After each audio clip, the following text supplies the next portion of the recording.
Talk right now to Toby Young. He's the director of the Free Speech Union. We kept mentioning that. Toby, I know she when Alison told me about this, first thing she said, well, I've spoken to Toby Young, and you're my first port of call in these sort of circumstances. I've been waiting for the police to knock on my door for things I say, and I'm just like, do you know what? Come and have a go if you think you're hard enough. I'm with J.K. Rowling. There are plenty of things I'm willing to go to prison for, refusing to shut my mouth on key issues that I really care strongly about. But this does have a chilling effect on ordinary people, because this is happening on a grand scale, isn't it? It is happening on a grand scale. The Free Speech Union have calculated that since 2014, when the concept of non-crime hate incidents was first introduced by the College of Policing, incidentally a quango created by David Bonfire of the Quangos, yeah. Cameron.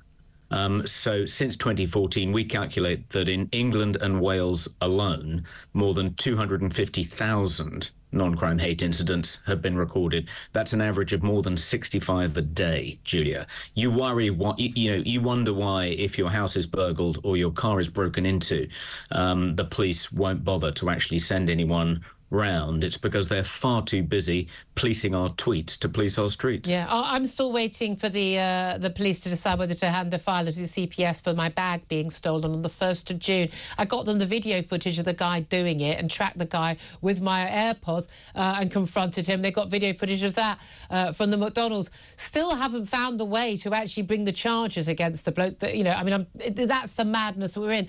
But this is the thing. People are already up in arms about the abject failure of police to actually tackle real crime, street crime, bag thefts, phone thefts, burglaries, bike thefts, attacks of the person, knife crime, rapes. The clear-up rate for all of these crimes, from the most minor, from shoplifting, it's not minor if it's your stuff being stolen from your shop, up to rape. Genuinely, they are failing across the board. So why on earth do they have time, and why do they prioritise sending 2 coppers round to visit a middle-aged woman in a dressing gown on a Sunday morning about something she wrote a year ago? Why on earth would they spend their time on that when we're told that they are so overworked? Well, I think it's important not to blame ordinary police officers. They're being directed to do this by chief constables, and chief constables in turn by the College of Policing. It comes from the high-ups. It doesn't come from the ground up. I'm sure ordinary police officers would much prefer to be investigating actual crimes rather than non-crimes. The rationale for it, Julia, the rationale produced by the academics employed as consultants by the College of Policing, dates back to a concept that a social psychologist came up with in the late 1940s called the pyramid of hate. And in the pyramid of hate, you have hurty words at the bottom, at the base of the pyramid, and genocide at the top. And in the wake of what had happened during the Holocaust, this social psychologist was puzzling over, how do we stop that happening again? What can we do to prevent genocide? And his arresting Alison.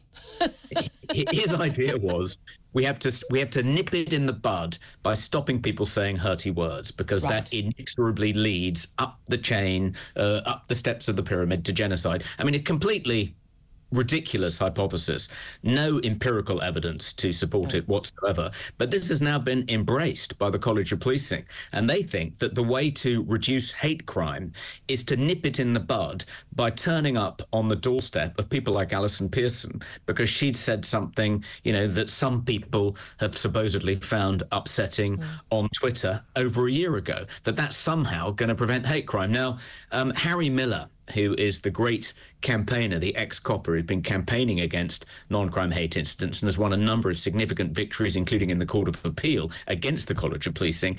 He understands that this is the rationale. He submitted FOI requests to all the police forces in England and Wales to ask them, well, have you done any research to substantiate this theory? Is there any evidence that actual hate crimes have declined since you started recording, NCHIs? And the police were baffled by this request. Said, no, we don't collect the data to enable us to make that kind of do that kind of analysis. They're clearly not interested in testing whether that hypothesis is true.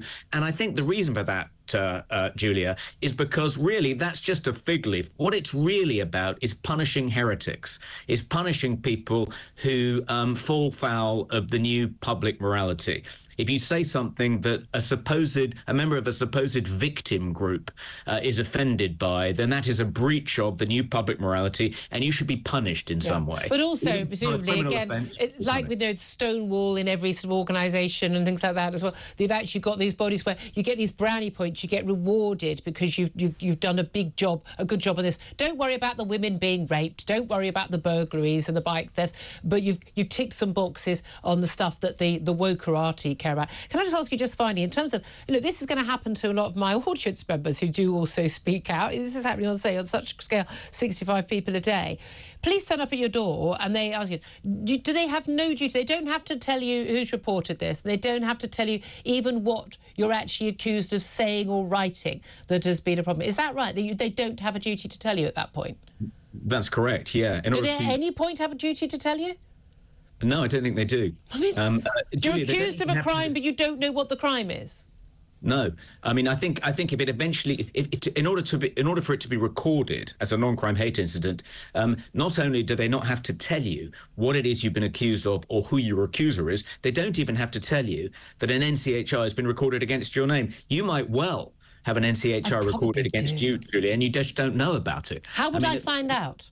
Well, the Free Speech Union can submit an FOI request to the Metropolitan Police and ask if they've got any NCHRs. I think we should probably do that. We probably should. And if they have, we can then apply for them to be removed. We've done that on behalf of several of our members at the Free Speech Union. It's one of the services we offer.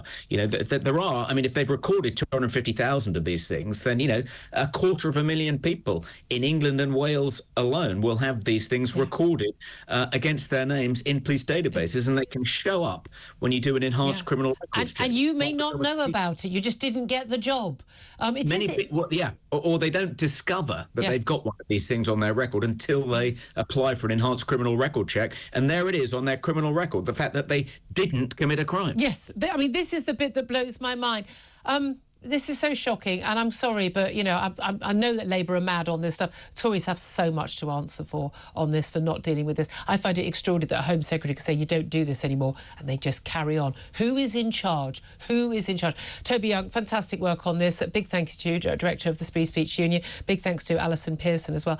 Benedict Spence has been listening to all of that. I mean, let's face it, that moustache is going to have a non-crime hate incident. If not, I'm going to tweet something now just to make sure it is both laughable and absolutely terrifying this is happening. And again, as you said, the Conservatives actually have the most to answer. All of this, what happened to Alison Pearson, didn't happen under a Labour government. It happened at the tail end of 14 years of Conservative government. So, honestly, to that be the end point, that shows you why they lost ultimately, because they lost control of the institutions of government.